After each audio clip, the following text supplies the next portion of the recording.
어디서도 듣지 못한 설화의 세상. 이야기 뚝딱. 어느 먼 옛날 경성에서도 한참 떨어진 한 산골 마을에 아주 조그마한 주막이 하나 있었습니다. 사람들을 이곳을 덕소엔의 주막이라 불렀는데요. 소뚜껑에 고기 굽는 냄새가 마을 어귀까지 진동하던 곳이었지요. 허나 이 주막에는 겉으로 보이는 풍경보다 훨씬 더 깊고 알 수 없는 수상한 비밀이 숨겨져 있었으니 오늘은 그 비밀의 보름달 밤으로 여러분을 초대합니다. 덕소엔의 주모는 넉넉한 인심과 후한 손맛으로 이 골짜기에서 아주 유명했지요. 그런데 이 주모에게는 남에게 말 못할 깊은 고민이 하나 있었어요. 바로 하나뿐인 외동딸 연희 때문이었지요. 연희가 글쎄 20해가 넘도록 혼처는커녕 산의 그림자도 못 본 채 지내는 겁니다. 그날도 주막 안은 술꾼들의 이야기 소리로 시끌벅적했지만 한쪽 구석에는 심각한 얼굴의 주모와 딱 봐도 보통 사람은 아닌 듯한 점쟁이 이 선생이 마주 앉아 있었지요. 선생님, 제가 밤낮으로 물 떠놓고 비는 건 우리 연희 혼사뿐입니다. 이제 23이에요. 23. 이대로는 제가 눈을 못 감겠어요. 정말 우리 연희는 평생 혼자 살 팔자란 말입니까? 주모, 내 말이 틀린 적 있었소. 따지고 보면 이 골짜기에서 제일 부자인 덕소엔에 주모가 복채에도 제대로 안 내면서 자꾸 똑같은 질문만 하니 내 답답하구려. 아니 이 선생님, 복채는 드렸지요. 저번 달에 쇠고기 산 적을 얼마나 드렸는데 솔직히 말씀드리면 제가 드릴 돈이 지금은 정말 없어요. 쯧쯧. 주모 인색한 복이 어디 큰 복으로 돌아오겠소? 내 이번엔 아주 큰 것을 알려줄 테니 잘 들어요. 연희의 팔재, 소뚜껑 아래 숨겨진 물건이 걸려 있소. 소뚜껑 아래요? 그게 무슨 말씀이세요? 덕소엔의 주막에 있는 그 오래된 소뚜껑 말이오. 그 아래에 아주 오래전에 숨겨둔 어떤 물건이 있다오. 그 물건을 제 짝에게 돌려주지 않으면 연희의 혼사는 영영 막힐 것이오. 아니 혼사뿐만 아니라 주모의 앞날도 캄캄해질 것이오. 어유 맙소사. 저기 그 소뚜껑은 우리 선대 때부터 쓰던 겁니다. 그 아래에 뭐가 있다는 말씀이세요? 저는 한 번도 들은 적이 없는데 그 물건을 찾아내요. 보름달이 뜨는 밤에 주막에서 가장 수상한 사내에게 돌려주시오. 그래야 애군이 풀리고 연희에게 짝이 찾아올 것이오. 이것이 마지막 복차예요. 알아듣겠소? 이 선생은 복차에 대신 저렇게 알 수 없는 말을 툭 던져놓고는 벌떡 일어나 자리를 떴습니다. 주모는 남은 소뚜껑 위의 고기는 입에 대지도 못한 채 이 선생이 나간 문만 하염없이 바라봤습니다. 소뚜껑 아래 숨겨진 물건이라 가장 수상한 사내라니 도대체 누구를 말하는 게야? 그날 밤 주모는 온 신경을 곤두쓰고 주막 손님들을 살펴봤습니다. 주막에는 늘 똑같은 사람들이 모여듭니다. 장터에서 온 말패들, 보부상들, 그리고 늘 구석에 앉아 말없이 막걸리만 마시는 김첨지까지. 이윽고 보름달이 환하게 뜬 밤이 되었지요. 주모는 소티 뚜껑 아래를 뒤져봤습니다. 아니나 다를까 정말로 소티 뚜껑을 받치고 있던 무소의 다리 밑에서 오래된 노소의 함이 하나 나오는 것이 아니겠어요? 어머나 세상에, 정말이네. 정말 이 선생 말이 맞았어. 이게 도대체 뭘까? 주모는 떨리는 손으로 노소의 함을 열었습니다. 그 안에는 오래된 두루마리 문서와 함께 작은 옥반지 하나가 들어있었지요. 이것이 바로 연희의 운명을 좌우할 물건이라니 주모의 머릿속은 복잡해지기 시작했지요. 자, 이제 주모는 이 가장 수상한 사내를 찾아야 할 텐데요. 과연 누가 그 사내일까요? 주모의 눈에는 평소엔 그저 그러려니 하던 주막 손님들이 모두 수상한 도적대처럼 보이기 시작했지요. 보름달은 휘영청 밝은데 주모의 마음은 더 캄캄했지요. 누구에게 이 귀한 물건을 건네야 애군이 풀릴까요? 주모는 물건이 든 노소의 함을 품에 안고 주막 안을 천천히 둘러봤습니다. 가장 수상한 사내라 맨 처음 눈에 띈 건 늘 주막 귀퉁이에 앉아 하루 종일 막걸리 한 사발만 들여다보는 김첨지였습니다. 그는 늘 말이 없고 눈빛은 깊은 연못처럼 알 수 없었지요. 김첨지 양반, 오늘따라 달이 참 밝지요. 이 막걸리 한 사발 더 드릴 테니 오늘은 무슨 이야기라도 좀 해주시면 좋겠는데, 이야기란요? 저는 그저 이 막걸리 잔 안에 비친 달 그림자가 좋아서 보고 있을 뿐입니다.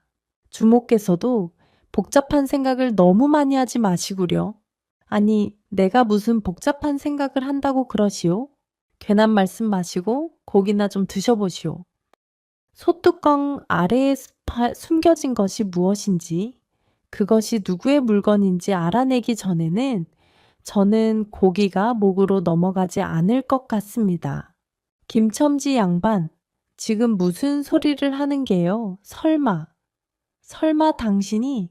저는 아무것도 모릅니다. 다만 귀한 물건은 반드시 그 임자를 알아보는 법이지요. 주모께서는 너무 조급해 하지 마시오. 때가 되면 알게 될 겁니다. 김첨지는 주모의 속을 뻔히 들여다보는 듯한 말을 던지고는 다시 묵묵히 막걸리 잔만 바라봤습니다. 주모는 혼비백산하여 김첨지에게서 황급히 등을 돌렸지요. 김첨지야말로 가장 수상한 사내가 아닐까? 하지만 너무 뻔해서 아닐 것 같기도 하고 주모는 다시 다른 사람을 살펴봤습니다. 다음은 며칠 전부터 주막에 머물고 있는 보부상 이서방이었어요. 그는 경성을 드나드는 큰 상인이라는데 진보다리가 유난히 크고 밤만 되면 짐을 끌어안고 자는 모습이 어쩐지 불안해 보였지요. 이서방님, 서울 쪽 장터 소식은 어떻습니까? 경기는 좀 살만한가요? 아이고 주모, 경성도 시끄럽고 이 골짜기도 시끄럽긴 마찬가지지요. 물건은 많은데 팔 길이 막혀서 영시원찮습니다. 저는 빨리 이 짐을 털어내고 싶은데 이게 참 쉽지 않네요. 짐이 그렇게 많으면 좀 놔두고 편히 쉬시지. 왜 밤마다 그걸 끌어안고 주무시오? 하하, 이게 다 저의 생명줄 같은 것이라 그렇지요. 주모님도 혹시 이 주막에 금쪽 같은 물건이 있으시다면 저처럼 꼭 끌어안고 주무셔야 합니다. 세상에 믿을 사람 없거든요. 특히 보름달이 뜨는 밤에는 말입니다. 보름달 밤이라, 예, 보름달이 뜨면 평소 보이지 않던 욕심이 드러나는 법입니다. 주모님, 밤에는 문단속 잘하세요. 저는 이만 자러 가야겠습니다. 보부상은 진보다리를 끌고 황급히 방으로 들어갔습니다. 저 큰 진보다리 안에 무엇이 들어있는 걸까요? 혹은 소뚜껑 아래에 그 물건을 이미 알고 있는 것일까요? 주모는 의심의 눈초리를 거두지 못했지요. 마지막으로 며칠 전부터 갑자기 나타난 낯선 선비가 있었습니다. 허름한 도포에 갓을 썼지만 풍기는 기품이 예사롭지 않았지요. 그는 책만 읽을 뿐 주막 사람들과는 전혀 섞이지 않았답니다. 선비님, 늦은 밤까지 공부하시느라 고생이 많으십니다. 혹시 쉬어갈 곳을 찾으시는 길인가요? 제가 쉬어갈 곳은 이 책 안에 있습니다. 그리고 제가 찾는 것은 단순히 쉴 곳이 아니라 이 험난한 세상의 진실이지요. 진실이라니요? 이 주막처럼 평온해 보이는 곳에도 숨겨진 역사가 있기 마련입니다. 그것이 밝혀져야 비로소 세상의 이치와 인연이 풀리는 법이지요. 주모께서는 이 주막의 가장 오래된 비밀을 알고 계신 듯하네요. 저는 아무것도 모릅니다. 선비님께서 말씀하시는 비밀이 도대체 무엇입니까? 보름달은 모든 것을 밝히는 법입니다. 곧 알게 될 것입니다.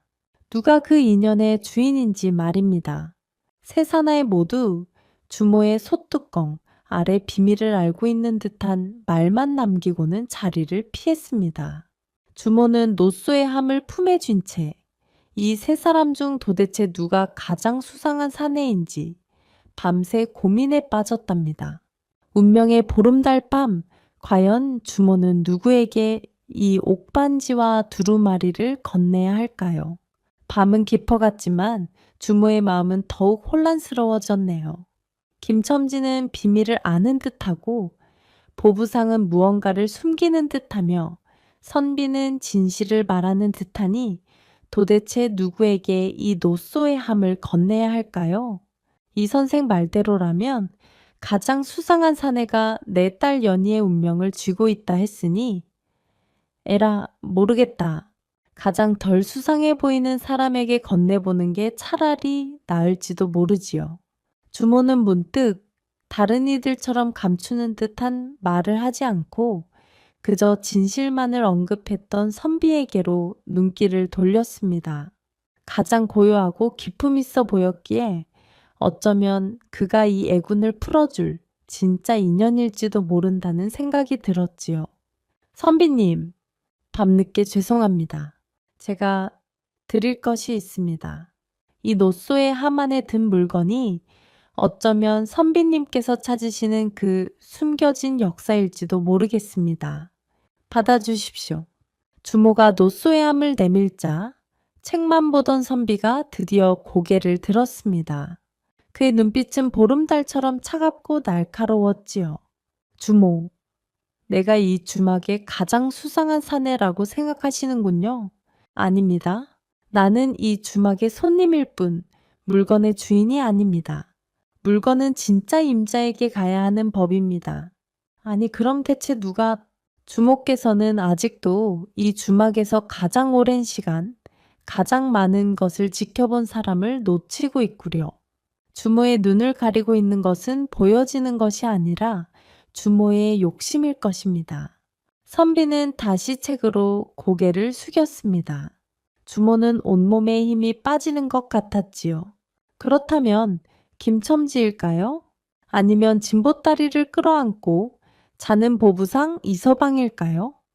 주모가 망설이며 뒤돌아섰을 때 방금 잠자리에 든 줄 알았던 보부상 이서방이 문을 빼꼼 열고 얼굴을 내밀었습니다. 주모, 그 물건, 그 노소의 함 안에 든 것이 대체 무엇이오? 내가 경성에서부터 여기까지 와서 얼마나 고생을 했는데 내가 그 물건 때문에 며칠 밤을 잠 못 잤는데 이서방, 당신이 이 물건을 찾고 있었소? 그렇소. 그것은 내 선친께서 이 골짜기에서 잃어버린 중요한 장부와 어음이요. 내가 그걸 찾아야 경성에 돌아가서 가문을 일으킬 수 있단 말이오. 빨리 내게 내놓으시오. 드디어 주인을 찾은 것일까요? 주모는 반가움과 안도감에 젖어 노소의 함을 보부상에게 건네려 했지요. 아이고, 이제야 나타나셨구려. 이걸 찾으러 오신 거였소. 자, 여기 있소. 연희의 앞날을 위해서라도 이 애군을 어서 가져가시오. 고맙소, 주모. 헌대물건을 받자마자 보부상의 눈빛이 변해버렸습니다. 그는 급하게 함을 열고 두루마리를 확인하더니 실망한 듯 얼굴을 찌푸렸지요. 이게 뭐야? 이건 내가 찾는 장부가 아니잖아. 쓸데없는 혼인문서와 낡은 옥반지 뿐이잖아. 주모 나를 속인 게요? 혼인문서라니요? 옥반지라니요? 저는 그저 점쟁이가 시키는 대로 에잇 쓸모없는 것. 보부상은 분노에 차 진보다리도 버려둔 차에 주막문을 박차고 뛰쳐나갔습니다. 주모는 바닥에 뒹구는 옥반지와 두루마리를 주워들고 망연자실했지요. 다시 주막 안은 고요해졌습니다. 그때 주모의 뒤에서 아주 익숙하고 구수한 목소리가 들려왔지요. 주모, 이제야 그 진짜 비밀을 확인하실 때가 되었구려. 주모는 떨리는 손으로 바닥에 떨어진 두루마리를 펼쳤습니다. 그 두루마리는 바로 주막의 선대 주모가 남긴 유언장이었지요. 문서의 내용은 주모의 넋을 나가게 만들었습니다. 내용은 이랬지요. 이 솥뚜껑 아래에는 연희의 운명을 결정할 중요한 문서가 숨겨져 있다. 그것은 연희와 주막종이었던 덕소의 아들 강소혜와의 혼인 약속 문서이다. 이 문서를 찾은 이는 옥반지를 강소에게 건네고 연희의 애군을 풀어줄 것이니라. 덕소의 아들 강소혜? 아니 덕소혜는 이 주막의 주인 이름이잖아. 우리 주막 이름이 덕소혜네 주막인데 그리고 강소에는 바로 주모는 화들짝 놀라며 김첨지를 바라봤습니다. 김첨지는 주모가 떨어뜨린 옥반지를 주워들고는 그저 온화하게 웃고 있었지요. 주모, 내가 왜 주막에서 가장 오래되고 수상한 사람처럼 보였을까요? 내가 바로 이 덕소에네, 주막의 진짜 주인이자 연희의 혼처가 될 강소의 아버지이기 때문이지요. 이 주막은 원래 내 아버지의 것이었고 나는 당신에게 팔린 종이었던 것이오. 그렇습니다. 주모가 그토록 찾아 헤매던 가장 수상한 사내는 사실 주모의 가장 가까이에 있던 소뚜껑의 비밀을 알고도 침묵하던 김첨지였던 것입니다. 이 선생이 말했던 소티티 뚜껑 아래의 물건을 제 짝에게 돌려주지 않으면 주모의 앞날도 캄캄해질 것이라는 말은 주막의 소유권과 딸의 행복에 대한 아주 현실적인 경고였지요. 주모는 그제야 모든 것을 깨달았지요. 김첨지의 입에서 나온 충격적인 진실에 주모는 한동안 말문을 잇지 못했지요. 자신이 그토록 번창시키려 했던 이 주막이 알고 보니 김첨지의 선친이 남긴 유산이었고 자신이 억지로 막으려 했던 딸의 혼사가 가장 오래된 약속이었다니. 강소의 아버지, 아니 김첨지 양반, 당신이 이 주막의 진짜 주인이었단 말이오? 왜 진작 말씀하지 않으셨소? 말할 수 없었지요. 주모께서 돈과 번영에 눈이 멀어 이 주막의 정과의 약속을 잊고 사는 것 같아 안타까웠습니다. 내가 물건을 찾았다고 나섰다면 주모께서는 필신에게 주막을 빼앗으려는 도적이라고만 보셨을 테지요. 제가 큰 잘못을 저질렀소. 저는 그저 연희가 좋은 곳으로 시집가서 잘 살기를 바라는 마음뿐이었는데 그게 저의 욕심이었다니.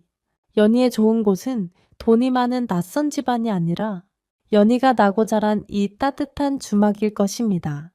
연희는 늘 이 주막의 소티 뚜껑 아래에 흐르는 진심을 알고 자랐으니까요.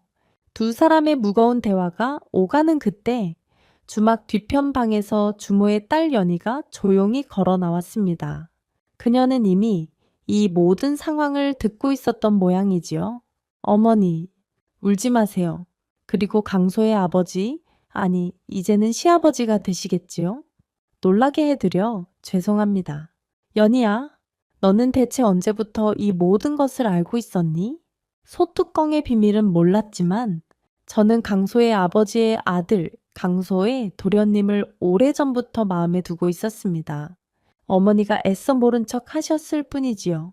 저는 호화로운 혼인보다 이 주막의 소티 뚜껑처럼 든든하고 따뜻한 강소의 도련님 곁에서 살고 싶었습니다. 원래치, 내 그럴 줄 알았지. 내가 괜히 보름달 밤까지 기다렸겠소. 우리 연희는 참으로 현명하구나. 아이고 내 딸아, 내가 너의 진심을 모르고 헛된 복채에만 매달렸구나. 미안하다 미안해. 주모는 바닥에 떨어진 낡은 옥반지를 주워 들고는 김첨지에게 공손히 건넸습니다. 애군을 떼어내는 복채가 아닌 이제는 진정한 인연의 징표였지요. 김첨지 양반, 아니 새사돈, 이 주막의 이름은 계속 덕소엔의 주막일 것입니다. 허나 이제부터 이 주막의 진짜 주인은 당신과 강소애, 그리고 연희입니다. 제가 그동안 쌓았던 분은 모두 연희와 강소애의 혼수로 쓸 것이니 부디 이 어미의 마지막 복채라 생각하시고 받아주시오. 허허허, 주모. 아니, 이제는 사돈 어른이라 불러야겠네요. 일이 늦었지만 이제라도 제자리로 돌아오셨으니 천만 다행입니다. 연희와 강소애가 이 주막의 정과 인심을 이어받아 오래오래 행복하게 살도록 제가 지켜보겠습니다. 그렇게 덕소엔의 주막의 소태 뚜껑 아래 숨겨져 있던 가장 수상한 비밀은 결국 오래된 약속과 진실한 사랑이었음이 밝혀졌지요. 주모는 헛된 욕심을 버리고 딸의 행복을 택했고 김첨지는 묵묵히 기다려 마침내 잃었던 모든 것을 되찾았습니다. 그리고 연희는 그 옥반지를 받은 후 곧바로 강소혜와 혼례를 치렀지요. 덕소엔의 주막의 소티티 뚜껑은 그 후로도 오랫동안 이 골짜기에서 가장 찰지고 맛있는 고기를 구웠다고 하지요. 이 모든 이야기가 다 마지막 복채가 가져다준 뜻밖의 축복이었으니 여기까지 욕심을 버려야만 진정한 복을 얻는다는 교훈을 항상 상기하시면서 이번 이야기는 여기서 딱 마치도록 하겠습니다요. 오늘 얘기 들으신 분들 모두 행복의 나라로 뚝딱. 재미있는 설화의 세상, 이야기 뚝딱. 오늘도 즐거우셨다면 좋아요와 구독 부탁드려요. 그럼 다음 시간에 또 만나요.